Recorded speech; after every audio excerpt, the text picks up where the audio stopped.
It's the world's largest shake table facility, and it can hold buildings weighing up to 2.5 million pounds. The table moves in all 3 directions simultaneously. It's the first wood building of this size that's ever been tested.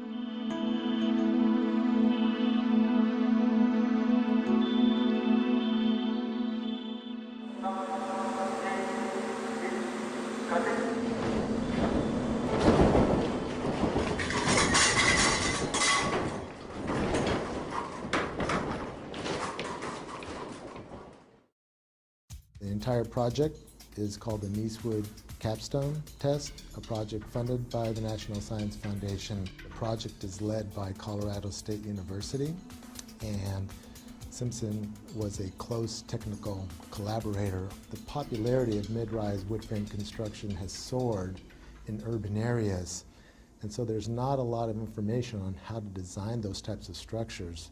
So the information gathered from this testing is going to be absolutely critical.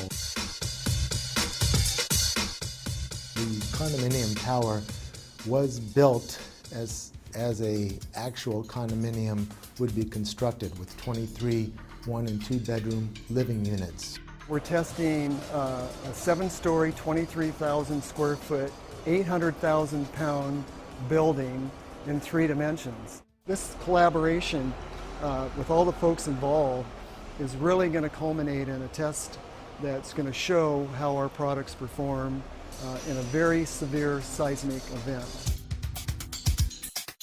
The forces of an earthquake on a structure of this size create a lot of secondary forces inside of the building, and the only way to hold those forces together is with connectors such as the ones that Simpson Strong Tie makes and provides.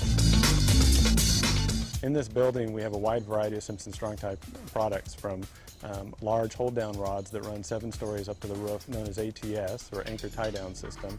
We have a number of shear transfer elements in here, and straps and the floor plates to help tie the floor plates to the shear walls. In short, we're building what we call a complete load path. This building, the Niecewood Capstone building, is designed using a performance-based seismic design philosophy. It's a method to design specifically for, or explicitly maybe, for performance of the building. We don't just design a component or an assembly. We actually design it all together, and then we check it.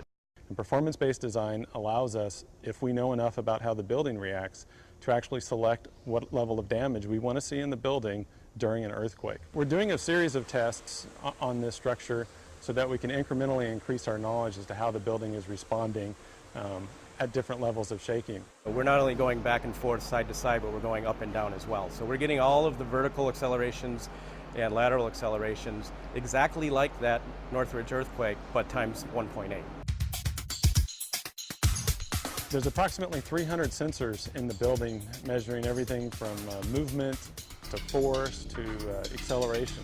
Once that data and information is gathered, then it can be used to develop new design procedures and new construction methods. So we're able to take what the engineers have modeled, compare it to how the building actually performed, and that's going to give us a lot of great data for years and years to come. What we're really doing here is we're demonstrating that you can build a 6-story or even a 7-story possibly wood structure in a high seismic zone and have it perform how you want. It's safe, it's cost effective, and frankly they're very little damage. Really, for 5% or less in your construction material costs in the beginning of the building, you can not only save the occupants of the building, but you can also save the structure. This test will change the way light frame wood is designed over the next 10 years. We've invited several key engineers from across the country, building departments. There's folks from all over the world coming to see this. When you see an actual test, the impact that has on you is so significant that it really makes you think twice about what you put down on paper.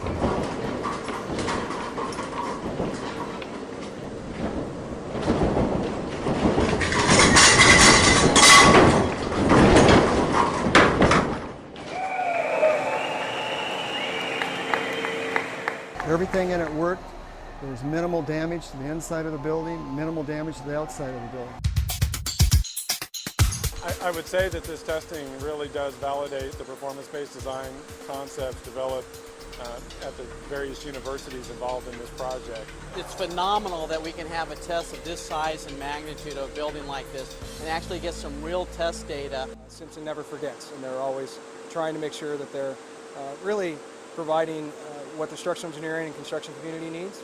And I've always been impressed with taking that extra step to really know the science part of what we do.